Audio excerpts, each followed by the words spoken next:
Hello everyone, welcome back you all into the CAD Design in Kannada YouTube channel. ಇವತ್ತಿನ ಕ್ಲಾಸಲ್ಲಿ ಇಲ್ಲಿ ಕಾಣ್ತಾ ಇರುವಂತಹ ಮಲ್ಟಿ ಆಕ್ಸಿಸ್ ಮಾಡೆಲ್ ಅನ್ನ ಮಾಸ್ಟರ್ ಕ್ಯಾಮ್ ಸಾಫ್ಟ್ವೇರ್ ಅಲ್ಲಿ ನಾವು ಡಿಸೈನಿಂಗ್ ಯಾವ ರೀತಿ ಮಾಡೋದು ಅಂತ ಹೇಳಿ ನಿಮಗೆ ಡೀಟೇಲ್ ಆಗಿ ಎಕ್ಸ್ಪ್ಲೇನ್ ಮಾಡ್ಕೊಡ್ತೀನಿ. ಆಕ್ಚುಲಿ ಈ ರೀತಿ ಕಾಂಪ್ಲಿಕೇಟೆಡ್ ಮಾಡೆಲ್ಸ್ ಮಾಸ್ಟರ್ ಕ್ಯಾಮ್ ಅಲ್ಲಿ ಡಿಸೈನಿಂಗ್ ಮಾಡೋದು ಸ್ವಲ್ಪ ಡಿಫಿಕಲ್ಟ್ ಆಗುತ್ತೆ. ಬಟ್ ಮಾಸ್ಟರ್ ಕ್ಯಾಮ್ ಅಲ್ಲಿ ಇರುವಂತಹ ರಿಸೋರ್ಸ್ ಅನ್ನು ಯೂಸ್ ಮಾಡ್ಕೊಂಡು ಯಾವ ರೀತಿ ಡಿಸೈನಿಂಗ್ ಮಾಡೋದು ಅಂತ ಹೇಳಿ ನಿಮಗೆ ಡೀಟೇಲ್ ಆಗಿ ಎಕ್ಸ್ಪ್ಲೇನ್ ಮಾಡ್ಕೊಡ್ತೀನಿ. ಓಕೆ, ಸೊ ಹಾಗಾದ್ರೆ ನೋಡಿ ಸ್ನೇಹಿತರೆ, ಫಸ್ಟ್ ನಾನು ಸಾಲಿಡ್ ಅಲ್ಲಿ ಮೂವ್ ಆಗ್ತಾ ಇದ್ದೀನಿ. ಸೊ ಸಾಲಿಡ್ ಒಳಗಡೆ ಸಿಲಿಂಡರ್ ಅನ್ನ ಸೆಲೆಕ್ಷನ್ ಮಾಡ್ಕೊತೀನಿ.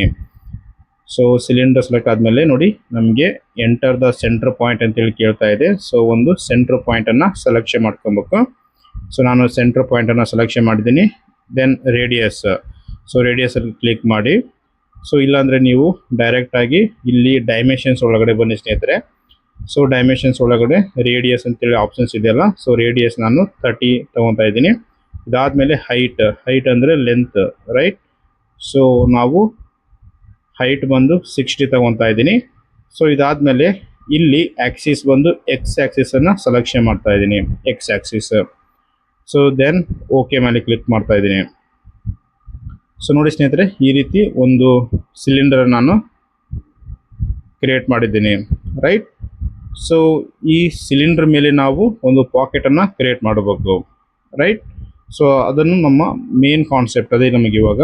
ಸೊ ಫಸ್ಟ್ ನಾನು ಹೋಮ್ ಕಮಾಂಡ್ ಅಲ್ಲಿ ಹೋಗಿ Z ವ್ಯಾಲ್ಯೂ ಒಂದು 80 mm ತಗೊತಾ ಇದ್ದೀನಿ.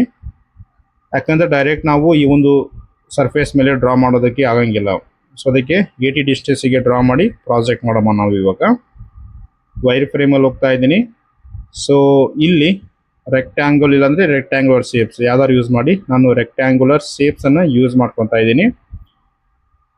ಸೊ ನೆಕ್ಸ್ಟ್ ಇಲ್ಲಿ ಒರಿಜಿನ್ ಪಾಯಿಂಟ್. ಸೊ ಇಲ್ಲಿ ಎಲ್ಲಾದರೂ ಒಂದು ಒರಿಜಿನ್ ಪಾಯಿಂಟ್ ಕ್ಲಿಕ್ ಮಾಡ್ಕೊಂಡು ಇಲ್ಲಿ ಡ್ರ್ಯಾಗ್ ಮಾಡಿ. ರೆಕ್ಟ್ಯಾಂಗುಲರ್ ಶೇಪ್ಸ್ ಯಾಕಂದರೆ ನಾವಿಲ್ಲಿ ಫಿಲೆಟ್ ಸಪ್ರೇಟಾಗಿ ಅಪ್ಲೈ ಮಾಡಬೇಕಾಗಿಲ್ಲ, ಇಲ್ಲೇ ಬಂದ್ಬಿಡುತ್ತೆ ಫಿಲೆಟ್. ಅದಕ್ಕೆ ರೆಕ್ಟ್ಯಾಂಗುಲರ್ ಶೇಪ್ಸನ್ನು ಸೆಲೆಕ್ಷನ್ ಮಾಡ್ಕೊಂಡಿದ್ದೀನಿ. ಸೊ ಇಲ್ಲಿ ವಿಡ್ತ್ ಕೇಳ್ತಾ ಇದೆ. ಸೊ ವಿಡ್ತ್ ಬಂದು 50 ತಗೊತಾ ಇದ್ದೀನಿ. ಆ್ಯಂಡ್ ಅದೇ ರೀತಿ ಹೈಟ್ ಕೇಳ್ತಾ ಇದೆ. ಹೈಟ್ ಬಂದು 38 ತಗೊತಾ ಇದ್ದೀನಿ. ಸೊ ದೆನ್ ರೇಡಿಯಸ್ ಒಂದು 3 mm ರೇಡಿಯಸ್ ಅಪ್ಲೈ ಮಾಡೋಣ.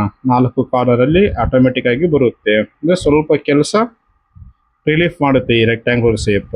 ಓಕೆ, ಸೊ ಇದಾದಮೇಲೆ ನಾನು ಇವಾಗ ಅಗೇನ್ ನಾರ್ಮಲ್ ರೆಕ್ಟ್ಯಾಂಗಲ್ ತಗೊತಾ ಇದ್ದೀನಿ. ಇವಾಗ ನಾರ್ಮಲ್ ರೆಕ್ಟ್ಯಾಂಗಲ್ ಸೆಲೆಕ್ಷನ್ ಮಾಡ್ಕೊತಾ ಇದ್ದೀನಿ. ಸೊ ಇಲ್ಲಿ ಆ್ಯಂಕರ್ ಟು ಸೆಂಟರ್ ರಿಮೂವ್ ಮಾಡಿ ನಾರ್ಮಲ್ ಆಗಿ ಈ ರೀತಿ ಸೆಂಟ್ರ್ ಪಾಯಿಂಟ್ ಒಂದು ಎಕ್ಸಾಕ್ಟ್ಲಿ ಸೆಂಟ್ರಲ್ಲಿ ಈ ರೀತಿ ಡ್ರಾ ಮಾಡಿ ಸ್ನೇಹಿತರೆ, ನಿಮ್ಗೆ ಎಷ್ಟು ಲೆಂತಲ್ಲಿ ಬೇಕು ಆ ರೀತಿ. Then okay. ಸೊ ಇವಾಗ ನನಗೆ ಬೇಕಾಗಿರುವಂತಹ ಮಾಡೆಲ್ ಪ್ರೊಫೈಲ್ ಬಿಟ್ಟು ರಿಮೈನಿಂಗ್ ಎಲ್ಲ ಲೈನ್ಸನ್ನು ಡಿಲೀಟ್ ಮಾಡ್ಕೊತೀನಿ by using divide options. So divide ತಗೊತಾ ಇದ್ದೀನಿ. ನನಗೆ ಸೆಂಟ್ರ್ ಲೈನ್ ಬೇಡ. ಸೊ ಈ ಲೈನ್ ಕೂಡ ನನಗೆ ಬೇಕಾಗಿಲ್ಲ, ಅದಕ್ಕೆ ಇವನ್ನೆಲ್ಲವೂ ರಿಮೂವ್ ಮಾಡ್ತಾ ಇದ್ದೀನಿ. Then okay. ಸೊ ಈ ರೀತಿ ನೀವು ಪ್ರೊಫೈಲನ್ನು ಕ್ರಿಯೇಟ್ ಮಾಡ್ಕೊಬೇಕು.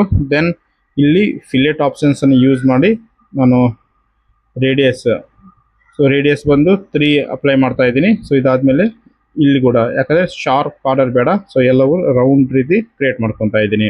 Then okay. ಸೊ ನೆಕ್ಸ್ಟ್ ನಾವೇನು ಮಾಡೋವಂದರೆ, ಸೊ ನೋಡಿ ಸ್ನೇಹಿತರೆ, ನಾನು ಅಲ್ಲಿ ಆಲ್ರೆಡಿ Z ವ್ಯಾಲ್ಯೂ ಕೊಟ್ಟಿದ್ದಲ್ಲ, ಸೊ ಅದನ್ನು ನಿಮ್ಗೆ ತೋರಿಸ್ತೀನಿ ನೋಡಿ ಇವಾಗ. ಸೊ ಈ ರೀತಿ ಒಂದು 80 ಡಿಸ್ಟೆನ್ಸಿಗೆ ಡ್ರಾ ಆಗಿದೆ. ಒರಿಜಿನ್ ಪಾಯಿಂಟಿಂದ 80 ಡಿಸ್ಟೆನ್ಸ್ಗೆ ಡ್ರಾ ಆಗಿದೆ. ಸೊ ಇವಾಗ ಈ ಡ್ರಾಯಿಂಗನ್ನು ನಾವು ಸರ್ಫೇಸ್ ಮೇಲೆ ಪ್ರಾಜೆಕ್ಟ್ ಮಾಡಬೇಕು. ಸೊ ಪ್ರಾಜೆಕ್ಟ್ ಮಾಡಬೇಕಂದ್ರೆ ಟ್ರಾನ್ಸ್ಫಾರ್ಮಲ್ಲಿ ಹೋಗೋಣ. ಸೊ ಇಲ್ಲಿ ನಮಗೆ ಪ್ರಾಜೆಕ್ಟ್ ಅಂತೇಳಿ ಒಂದು ಆಪ್ಷನ್ಸ್ ಇರುತ್ತೆ. ಸೊ ಈ ಒಂದು ಪ್ರಾಜೆಕ್ಟ್ ಆಪ್ಷನ್ಸನ್ನು ಸೆಲೆಕ್ಷನ್ ಮಾಡ್ಕೊಬೇಕು. ಸೊ ದೆನ್ ಈ 2D ಲೈನ್ ಏನಿದೆಯಲ್ಲ, so 2D line entirely so ಇದು ಡ್ರ್ಯಾಗ್ ಮಾಡಿ ಆಟೋಮೆಟಿಕ್ ಆಗಿ ಸೆಲೆಕ್ಷನ್ ಆಗುತ್ತೆ. ದೆನ್ ಎಂಡ್ ಸೆಲೆಕ್ಷನ್ ಮೇಲೆ ಕ್ಲಿಕ್ ಮಾಡಿ. ಸೊ ಇದಾದಮೇಲೆ ಪ್ರಾಜೆಕ್ಟ್ 2 ಅಲ್ಲಿ ಹೋಗ್ಬೇಕು. ಇಲ್ಲಿ ಸರ್ಫೇಸ್ ಸಾಲಿಡ್ ಮೆಶನ್ನು ಸೆಲೆಕ್ಷನ್ ಮಾಡಿ ದೆನ್ ನಮ್ಮ ಸರ್ಫೇಸ್ ಸೆಲೆಕ್ಷನ್ ಮಾಡ್ಕೊಂಡು ಎಂಡ್ ಸೆಲೆಕ್ಷನ್ ಮೇಲೆ ಕ್ಲಿಕ್ ಮಾಡಿದರೆ ನೋಡಿ ಇಲ್ಲಿ ಪ್ರಾಜೆಕ್ಟ್ ಆಗಿದೆ. ಬಟ್ ಇಲ್ಲಿ ಕಂಪ್ಲೀಟ್ ಮೂವ್ ಅನ್ನು ಸೆಲೆಕ್ಷನ್ ಮಾಡಿ ಕಂಪ್ಲೀಟ್ ಆಗಿ ಪ್ರಾಜೆಕ್ಟ್ ಆಗುತ್ತೆ. ಸೊ ಈ ರೀತಿ ನೀವು ಸರ್ಫೇಸ್ ಮೇಲೆ ಅಂದರೆ ಈ ಸಿಲಿಂಡರ್ ಸೈಡ್ ಟೈಪ್ ರೌಂಡ್ ಸೇಫಲ್ಲಿ ನೀವು ಇದೇ ರೀತಿ ಮಾಡಬೇಕಾಗುತ್ತೆ. ಸೊ ಅದ್ರ ಮೇಲೆ ಡ್ರಾ ಮಾಡಿದ್ರೆ ಎರರ್ ಬರುತ್ತೆ ನಮಗೆ. ಸೊ ಯಾವ ಥರ ಎರರ್ ಅಂತೇಳಿ ಕೂಡ ನಾನು ಇವಾಗ ನೆಕ್ಸ್ಟ್ ತೋರಿಸ್ಕೊಡ್ತೀನಿ, ರೈಟ್. ಸೊ ಇದು ಒಂದು ಮೆಥಡ್, ಈ ರೀತಿ ಡ್ರಾ ಮಾಡ್ಕೊಬೇಕು. ಇವಾಗ ನೋಡಿ ಸಾಲಿಡಲ್ಲಿ ಹೋಗಿ ಎಕ್ಸ್ಟ್ರೂಡ್ ತಗೊತಾ ಇದ್ದೀನಿ ನಾನು.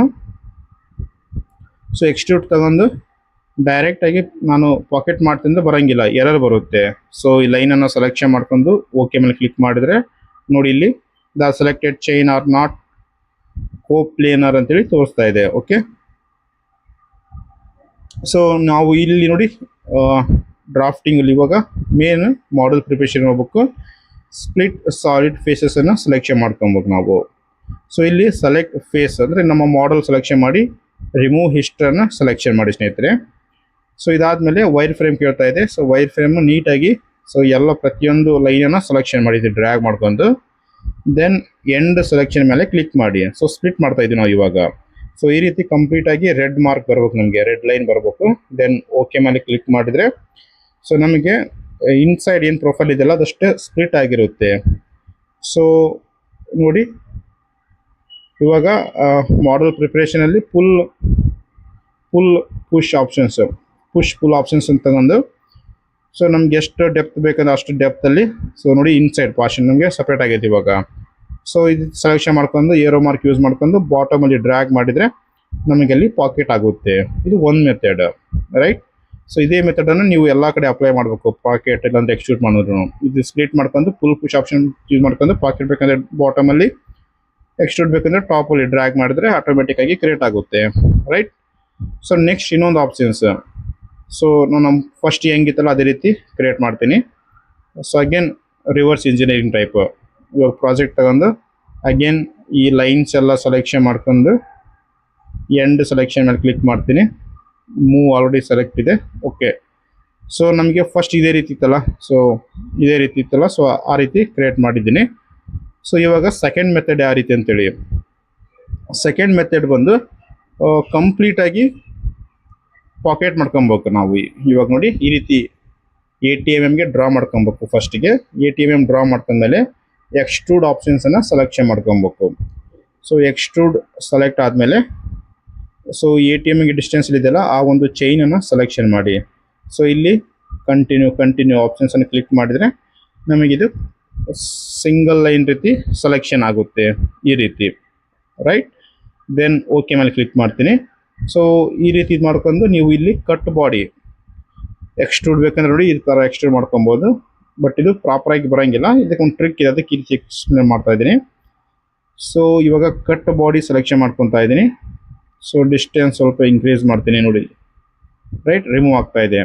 ಸೊ ಈ ಥರ ಮಾಡುವಾಗ ಐಸೋಮೆಟ್ರಿಕ್ ವ್ಯೂವಲ್ಲಿ ಫಿಕ್ಸ್ ಮಾಡಿ. ನಾನು ಐಸೋಮೆಟ್ರಿಕ್ ವ್ಯೂವಲ್ಲಿ ಫಿಕ್ಸ್ ಮಾಡಿದ್ರೆ ಯಾವುದೇ ರೀತಿ ವಾರ್ನಿಂಗ್ ಬರೋಂಗಿಲ್ಲ, ರೈಟ್. ಸೊ ಈ ರೀತಿ ನೀವು ಅಪ್ಲೈ ಮಾಡಿದರೆ ಡೆಪ್ತ್ ಎಲ್ಲ ಕಡೆ 4 ಕಡೆ ಈಕ್ವಲ್ ಆಗಿ ಡೆಪ್ತ್ ಅನ್ನೋದು ಕ್ರಿಯೇಟ್ ಆಗಲ್ಲ. ಸೊ ಅದಕ್ಕೆ ಏನು ಮಾಡ್ಬೇಕು, ನೀವು ಸ್ವಲ್ಪ ಎಕ್ಸ್ಟ್ರಾ ಡೆಪ್ತ್ ಕೊಡಿ, ರೈಟ್. ಸೊ ನಮ್ಗೆ ಬೇಕಾಗಿರೋದು 5 mm ಅಂದ್ಕೊಂಡು, ಸೊ ಒಂದು 10 mm ತನಕ ಡೆಪ್ತ್ ಕೊಡಿ, ಒಂದು 10 mm ತನಕ ಡೆಪ್ತ್ ಕೊಡಿ.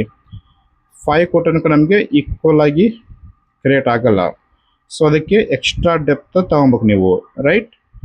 ಸೊ ಇವಾಗ ನೋಡಿ ಈ ರೀತಿ ನಾನು ಹೈ ಎಕ್ಸ್ಟ್ರಾನೇ ತಗೊಂಡಿನಿ. ಸೊ ನಮ್ಗೆ ಇವಾಗ ಜಸ್ಟ್ 5 mm ಡೆಪ್ತ್ ಬೇಕಾಗಿದೆ ನಮಗೆ, ಇಷ್ಟಕ್ಕೊಂದು ಬೇಡ ನನಗೆ. ಸೊ ಅವಾಗ ಏನು ಮಾಡ್ಬೇಕು ನಾವು ನೋಡಿ, ನಾನು ಒಂದು ಲೈನ್ ಡ್ರಾ ಮಾಡ್ಕೊತೀನಿ ನಾನು ಇವಾಗ. ಸೊ ನಮಗೆ ಓವರಾಲ್ ರೇಡಿಯಸ್ 30 ಇತ್ತಲ್ಲ, ಅದು ಡಯಾಮೀಟರ್ 60 ಆಗಿರುತ್ತೆ ಇವಾಗ. ಸೊ 55ಗೆ ನೀವು ಒಂದು ಸರ್ಕಲ್ ಡ್ರಾ ಮಾಡ್ಕೊಂಡು ಎಕ್ಸ್ಟ್ರೂಡ್ ಮಾಡ್ಕೊಂಡ್ಬಿಡೋಕೆ ನೀವು. ನಾನು ನೋಡಿ ಸರ್ಕಲ್ ತಗೊಂಡಿನಿ. ಸೊ ಒರಿಜಿನ್ ಪಾಯಿಂಟ್ ಇಲ್ಲಿ ಪ್ಲೇನ್ ಚೇಂಜ್ ಮಾಡಿ, ಯಾಕಂದರೆ ಎಕ್ಸ್ ಆಕ್ಸಿಸಲ್ಲಿ ಬರ್ಬೇಕು ನಮಗೆ. ರೈಟ್ ಪ್ಲೇನ್ ಚೇಂಜ್ ಮಾಡ್ಕೊಂಡ್ರೆ ಪ್ಲೇನ್ ಚೇಂಜ್ ಆಗುತ್ತೆ. ಸೊ ಈ ರೀತಿ, ಓಕೆ. ಸೊ ಅವಾಗ ನಾವು ರೇಡಿಯಸ್ 30ಗೆ ಈ ಒಂದು ಡಯಾಮೀಟರ್ ಸಿಲಿಂಡರ್ನ ಕ್ರಿಯೇಟ್ ಮಾಡಿದ್ದೀವಿ. ಸೊ ಇವಾಗ ಒಂದು 20ಗೆ ತಗೊತಾ ಇದ್ದೀನಿ, ಅಂದರೆ 10 mm ಡೆಪ್ತ್ ಬೇಕು ನನಗೆ. Then okay. ಸೊ ಇವಾಗ ಈ ಲೈನನ್ನು, ಈ ಸರ್ಕಲ್ ಏನಿದೆಯಲ್ಲ ಸರ್ಕಲನ್ನು ಎಕ್ಸ್ಟ್ರೂಡ್ ಮಾಡೋಣ ನಾವು. ಎಕ್ಸ್ಟ್ರೂಡ್ ಆಪ್ಷನ್ಸ್ ತಗೊತಾ ಇದ್ದೀನಿ. ದೆನ್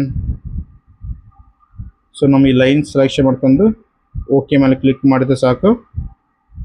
ಸೊ ಇದನ್ನು ಎಕ್ಸ್ಟ್ರೂಡ್ ಮಾಡಿ. ಸೊ ನಾನು ಇಲ್ಲಿ ಕಟ್ ಬಾಡಿ ಇದೆಯಲ್ಲ, ಸೊ ಇಲ್ಲಂದರೆ ಕಟ್ ಬಾಡಿ, ನಿಮಗೆ ಎಂಟೈರ್ಲಿ ಪಾಕೆಟ್ ಬೇಕಂದರೆ ಪಾಕೆಟ್ ನೋಡ್ಬೋದು ಇವಾಗ, ರೈಟ್. ಸೊ ಈ ರೀತಿ ಪಾಕೆಟ್ ಬೇಕಂದರೆ ಪಾಕೆಟ್ ಕ್ರಿಯೇಟ್ ಮಾಡ್ಬೋದು. ಈಗ ನನಗೆ ಪಾಕೆಟ್ ಬೇಡ, ಎಕ್ಸ್ಟ್ರೂಡ್ ಬೇಕಂದರೆ ಎಕ್ಸ್ಟ್ರೂಡ್ ಕೂಡ ನೀವು ಕ್ರಿಯೇಟ್ ಮಾಡ್ಕೊಬೋದು. ಸೊ ನೋಡಿ ಅವ ಥಿಕ್ನೆಸ್, ನಮಗೆ ಮೇಲ್ಗಡೆ ಥಿಕ್ನೆಸ್ ಜಸ್ಟ್ 10 mm ಥಿಕ್ನೆಸ್ ಮಾತ್ರ ಉಳಿದಿತ್ತು ನಮಗೆ ಇವಾಗ, ರೈಟ್. ಇಲ್ಲ ನನಗೆ ಎಕ್ಸ್ಟ್ರೂಡ್ ಬೇಕಂದರೆ ಸೇಮ್ ಅಲ್ಲಿ ಕಟ್ ಬಾಡಿ ನಾವು ಎಕ್ಸ್ಟ್ರೂಡ್ ಕಟ್ ಮಾಡಿದ್ದೀವಲ್ಲ ಅದನ್ನು ಎಕ್ಸ್ಟ್ರೂಡ್ ಸೆಲೆಕ್ಷನ್ ಮಾಡಿ, ಇಲ್ಲಾಂದರೆ ಇನ್ನೊಂದು ಆಪ್ಷನ್ಸ್ ತೋರಿಸ್ಕೊಡ್ತೀನಿ.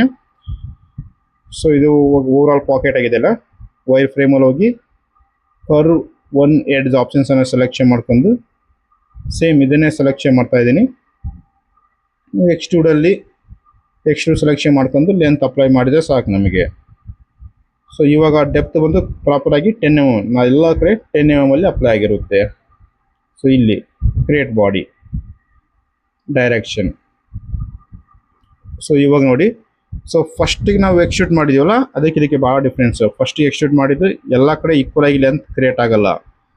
ಒಂದು ನೀವು ಪುಷ್ ಪುಲ್ ಆಪ್ಷನ್ಸ್ ಯೂಸ್ ಮಾಡ್ಕೊಬೇಕು, ಇಲ್ಲಾಂದ್ರೆ ಇದು ಸೆಕೆಂಡ್ ಮೆಥಡ್ ಈ ರೀತಿ ಕ್ರಿಯೇಟ್ ಮಾಡ್ಕೊಬೇಕು, right. So this is about today's class. Next ಕ್ಲಾಸಲ್ಲಿ ನಾವು ಈ ಒಂದು ಮಾಡೆಲ್ ಮೇಲೆ ಪ್ರೋಗ್ರಾಮ್ ಮಾಡೋಣ. ಸೊ ಇವಾಗ ನೋಡಿ ಸ್ಪ್ಲಿಟ್ ಇದೆಯಲ್ಲ ಅದನ್ನು ನೀವು ಮರ್ಜ್ ಮಾಡ್ಕೊಬೇಕು. ಬೂಲಿಯನ್ ಆಪ್ಷನ್ಸ್ ಯೂಸ್ ಮಾಡ್ಕೊಂಡು ಸಿಂಗಲ್ ಬಾಡಿ ಫಸ್ಟಿಗೆ ಇನ್ಸೈಡ್ ಸೆಲೆಕ್ಷನ್ ಮಾಡಿ, end selection, then outer surface selection ಮಾಡ್ಕೊಂಡು ಓಕೆ ಮೇಲೆ ಕ್ಲಿಕ್ ಮಾಡಿದರೆ ಸೊ ಸಿಂಗಲ್ ಬಾಡಿ ರೀತಿ ಕ್ರಿಯೇಟ್ ಆಗುತ್ತೆ. ದೆನ್ ಓಕೆ ಮೇಲೆ ಕ್ಲಿಕ್ ಮಾಡಿ ನೋಡಿ ಸಿಂಗಲ್ ಬಾಡಿ ಕ್ರಿಯೇಟ್ ಆಯಿತು. ಸೊ ಇದು ಬಂದು ಇವತ್ತಿನ ಕ್ಲಾಸ್. ನೆಕ್ಸ್ಟ್ ಕ್ಲಾಸಲ್ಲಿ ಈ ಒಂದು ಮಲ್ಟಿ ಆಕ್ಸಿಸಲ್ಲಿ ಈ ಪಾಕೆಟನ್ನು ಯಾವ ರೀತಿ ಮಾಡಬೇಕು ಅಂತ ಎಕ್ಸ್ಪ್ಲೇನ್ ಮಾಡ್ಕೊಡ್ತೀನಿ.